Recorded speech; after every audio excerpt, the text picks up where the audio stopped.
알렉스 에글이라는 미국의 유명한 소설가가 있는데 그가 자신의 경험담에서 나온 우화를 소개했습니다. 어떤 사람이 독수리 새끼를 사로잡아 자기 집 닭장에 넣어 키우고 있었습니다. 그런데 이 독수리는 성장하면서 날개를 펴서 날 생각을 하지 않는 것입니다. 그러던 어느 날 그 집에 한 조류 연구가가 들렸는데 날지 않는 독수리를 보고 그럴 수가 없다. 독수리면 분명히 날아올 것이다 라고 확신하며 이제 실험을 제안했습니다. 그리고 독수리를 그 집 지붕에 올려다 놓았습니다. 그러나 독수리는 여전히 날지 않고 비틀거리면서 걸어서 지붕에서 내려오는 것이었습니다. 하지만 조류 연구관은 자기의 소신을 굽히지 않고 이 독수리를 더 높은 곳으로 데리고 올라갔습니다. 그리고 독수리가 걸어서 내려오기 어려운 높은 바위 위에 올려놓았습니다.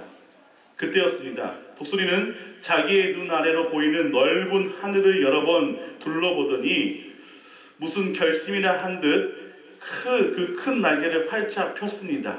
그리고 푸른 창공을 향해 날아오더니 다시는 돌아오지 않았다고 합니다.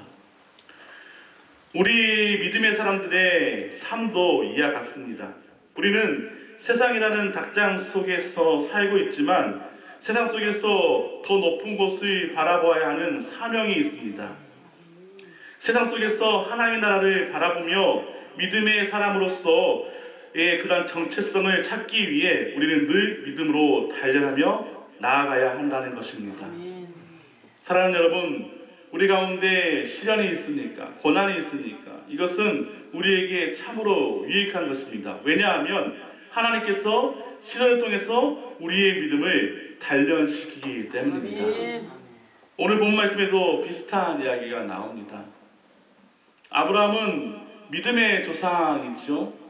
믿음의 조상은 어떠한 의미였냐면 우리가 저번 주에 말씀드렸던 것처럼 말씀하시는 그 하나님을 믿는 그 신뢰가 그에게 확실히 있었다는 것입니다. 그런데 이렇게 하나님께 예배를 드리고 신뢰를 드리며 그러한 믿음으로 정말 잘 생활했던 그 아브라함도 어느 날 정말로 기근이라는 정말 감당하기 힘든 그러한 시험에 빠지게 됩니다. 오늘날 우리가 기근이라 하게 되면 그렇게 와닿지 못하겠지만 우리 어머니 세대는 아마 아실 거예요. 보릿고개. 그때 먹을 것이 너무 없어서 배를 굶었던 그런 기억이 아마 있을 겁니다. 저도 저희 어머니 아버지에게 그런 말들을 자주 들어서 알고 있습니다. 그런데 요즘에는 정말 비만이 오히려 제인 시대이기 때문에 기근이라는 단어가 좀 우리에게 어울리지 않을지 모르겠지만 그러나 당시 고대 근동사회에서의 기근은요 삶과 직결적인 연관이 있었습니다. 그러니까 재앙 중에 가장 무서운 재앙이 기근이었어요. 그러나 가나안 땅은요 비가 오지 않으면 살 수가 없는, 물론 모든 세계가 비가 오지 않으면 살 수가 없지만 그곳은 특별히 풍성한 그 강도 있는 것도 아니고 요단강이라 해봐야 굉장히 계율 같은 그런 강이기 때문에 또한 비가 왔을 때 범람한 것이지 굉장히 그렇게 나일강, 이집트의 그런 나일강처럼 문명이 따스트는 그러한 4대강 그러한 강들처럼 그런 물이 풍부한 자원이 아니에요. 그러니까 그 땅에는 반드시 비가 정말로 필요한 그런 땅이었어요. 그런데 가나안 땅에 이제 비가 내리지 않는 거예요. 그러나 오늘은 그 기근을 2번이나 강조하고 심했다는 것을 보면은 그냥 단순히 1년, 2년이 한 게 아니라 상당수의 세월에 기근이 들었음을 알 수 있죠. 근데 문제가 생긴 거예요. 그렇게 믿음이 좋았던 아브라함도 그 자신의 소신이 흔들리게 됐어요. 왜냐하면 하나님께 묻지도 않고 기도하지도 않고 그가 세상적인 방법을 선택하고 말아요. 그래서 그 이웃에 있는 그 애굽 땅은 비교적 풍부하고 곡식들이 많으니 그 애굽 땅에서 소신껏 그 재물을 얻고 곡식을 얻어보자고 애굽 땅으로 가게 됐죠. 그러나 성경은 이것을 하나님 앞에 기도하지 않고 세상을 의지했던 불순종으로 우리에게 지금 전하고 있는 거죠. 그런데 이렇게 하나님과의 그러한 단절이 있는 아브라함의 모습에서 전혀 믿음의 조상과 같은 모습이 보이지 않아요. 어떠한 모습이 보이냐면 그 애굽 땅에는요 이러한 풍습이 있어요. 아리따운 여인이 있는데 혹시 그 여인이 남편이 있으면 남편을 죽여서라도 그 여인을 차지하는 풍습이 있다는 거예요. 아브라함이 그것을 알아가지고 너무너무 두려워서 자신의 아내 사레에게 이렇게 말합니다. 내 누이라고 해달라고. 그래야 내가 목숨을 건질 수 있다는 거였어요. 이것은요, 어찌 보면은 정말로 아브라함만 믿고 그 먼 곳을 떠나서 정말 가나안 땅에 같이 따라온 그 가족인 그 아내 사레에게 정말 이 아브라함은 몹쓸 짓을 한 거예요. 자신의 생명을 얻고자 자신의 아내를 어쩌면 팔아넘기는 거거든요. 그런데 아브라함이 우려했던 것처럼 그것이 실제로 일어나 버린 거예요. 사레의 그 얼굴의 아름다움이 얼마나 뛰어났으면 지금 아브라함이 75세 때 부르심을 받아서 가나안 땅으로 왔으면, 근데 성경을 보니까는 아브라함과 사레의 나이 차이가 10살 차이가 난단 말입니다. 그러면 아무리 적게 먹어도 65세는 넘었다는 거예요. 중년이 훨씬 넘은, 뭐 오늘날 우리가 100세 시대에 살고 있지만요, 그러나 감출 수 없는 주름은 어쩔 수 없는 거잖아요. 그런데 그 사례는 그만큼 너무너무 아름다웠다는 거예요. 그래서 이집트에 있는 그 고관들이 바로에게 청구를 하게 돼요. 결국은 아브라함에게 물어봤더니 누이라고 하니까 아무런 의심 없이 도리어 아브라함에게 후대하면서 재물도 주고 후대하면서 모든 걸 챙겨주면서 그 아내를 그 궁으로 데려가 버렸어요. 아브라함의 입장이 어땠을까요? 꾀를 부려서 살려고 했는데 아내도 뺏겨버린 거예요. 배를 좀 채우고자 애굽 땅에 왔는데 자신의 가정이 완전히 망가져 버린 거예요. 그때 아브라함은 얼마나 절망했을까. 그런데 그때 놀라운 일이 벌어집니다. 도리어 하나님은요, 아브라함을 책망하지 않으시고 도리어 그 사례를 취하려고 했던 그 바로에게 큰 재앙을 내려요. 성경 말씀해 보니까 그 재앙이 단순한 재앙이 아니라, 우리가 출애굽과 연관해 보면 애굽에서 출애굽하기 전에 하나님께서 무시무시한 10가지 재앙을 내리셨잖아요. 그러한 비슷한 재앙들을 바로에게 내린 거예요. 성경 오늘 말씀은 재앙이 아니라 재앙들로 복수형으로 기록되어 있거든요. 그만큼 바로가 감당할 수 없는 정말 무시무시한 그러한 재앙이 그 왕궁에 바로에게 임했다는 걸 알 수 있죠. 그런데 이것을 보니까요, 결국은 하나님의 언약의 신실하심이에요. 사람은 거짓되고 사람은 연약할 수 있고 사람은 변할 수 있는데 아브라함과 약속했던 그 하나님의 언약은 신실하셔서 변하지 않은 거예요.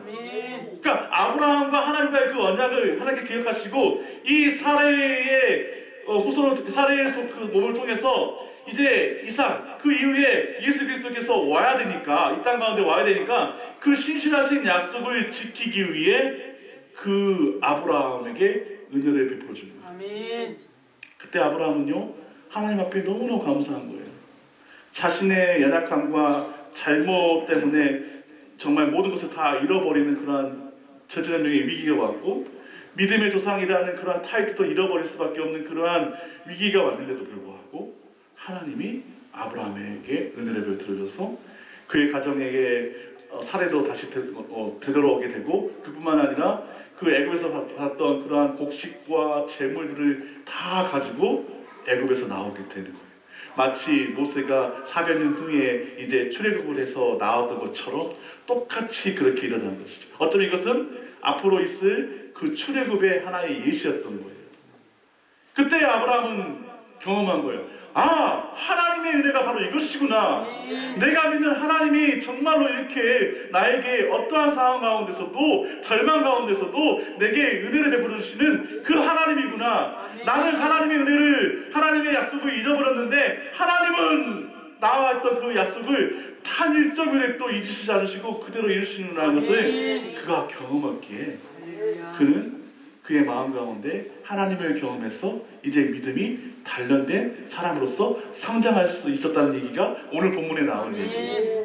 이처럼요, 하나님께서는요, 시련을 통해서 우리의 믿음을 단련시킵니다. 오늘 말씀을 듣는 가운데 이 말씀의 복이 저와 여러분들의 복 되시기를 주님의 이름으로 간절히 축원합니다. 우리 다시 한번 이러한 마음 다시 한번 선포합시다. 믿음을 강하게 단련시킵시다. 그렇다면 믿음을 단련시키기 위해 하나님께서 아브라함에게 어떤 일을 하셨는지, 무슨 일을 하셨는지를 우리가 한번 구체적으로 알아봅시다. 우리 10절 말씀을 한번 읽어보겠습니다. 10절 우리 함께 합독합시다. 시작.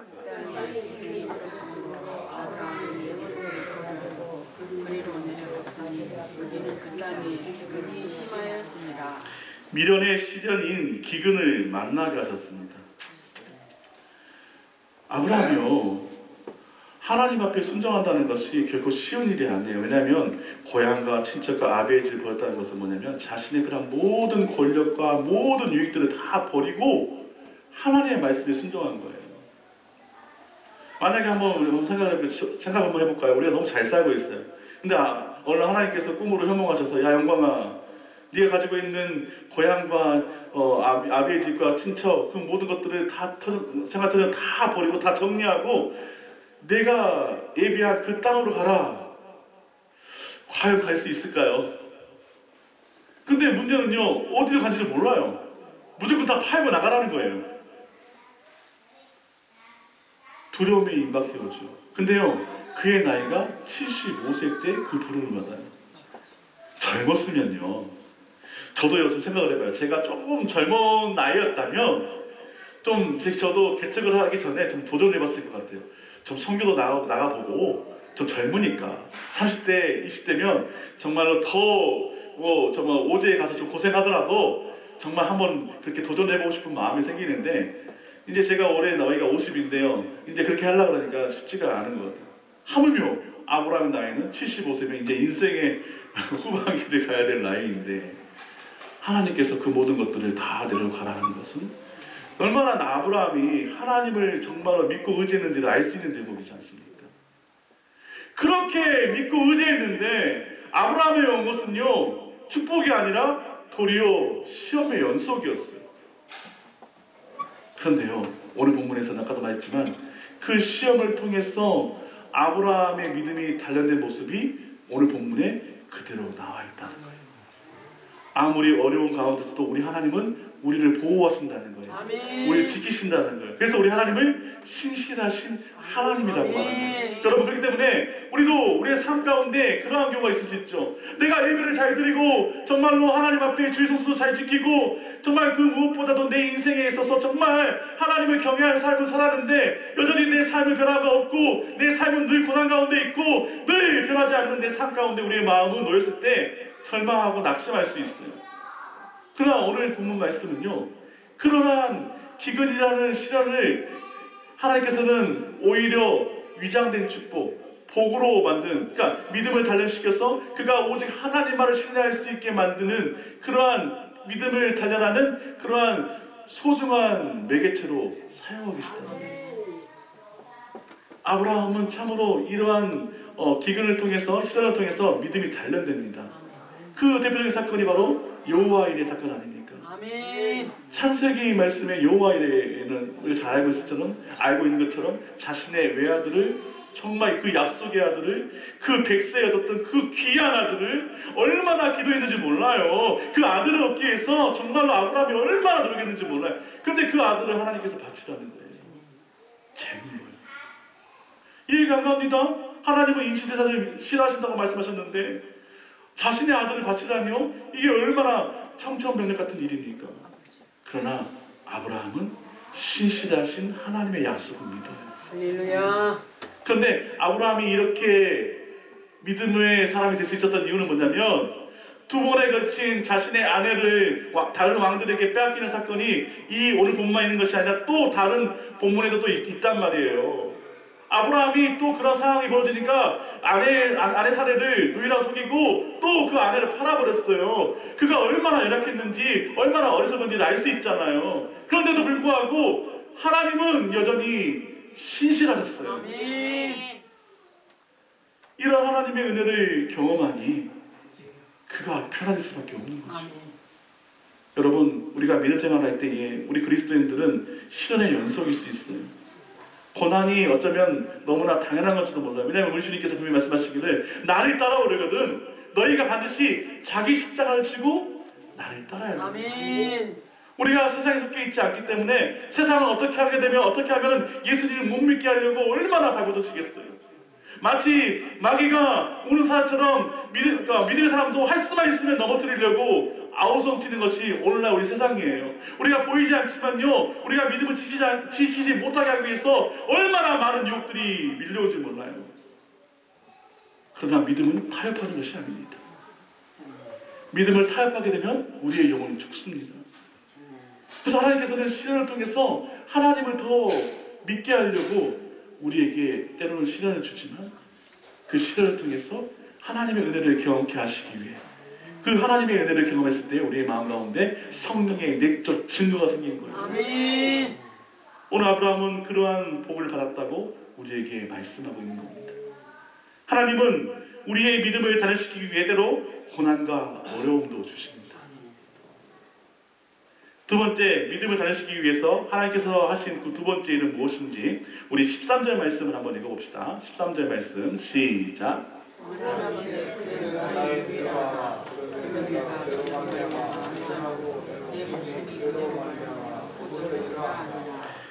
하나님을 의지하지 않고 세상을 의지하려는 마음을 드러내셨습니다.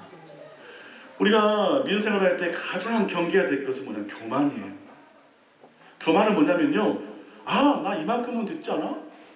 우리 믿음의 사람들이 간과할 수 있는 게 뭐냐면, 내가 오랫동안 교회 다니고 내가 직분도 받고 내가 얼마나 신앙생활 열심히 했는데 나만큼만 믿으라고 믿으면 어떨까라는 그러한 교만. 아니면 예배를 그렇게 신실하게 드리다가 어느 순간에 예배의 감동도 없이 그냥 예배를 드려도 그 예배의 감동을 느끼지 못하는 것에 대해서 어떠한 부끄러움과 어떠한 마음의 그러한 가치도 없는 거예요. 그런데 하나님은 이런 시련을 통해서 내 내면에 있는 연약함이 무엇인지를 발견하게 한다. 우리가 하나님께 가기 위해서는요, 반드시 거쳐야 될 절차가 있어요. 그게 뭐냐면 내가 얼마나 하나님 보시기에 죄인인 것을 깨달아야 돼요. 그래서 절실함이거든요. 내가 하나님 보시기에 의인이면은 내가 왜 기도하겠어요? 내가 하나님 보시기에 의인이라 생각되면은 내가 왜 하나님을 의지하겠어요?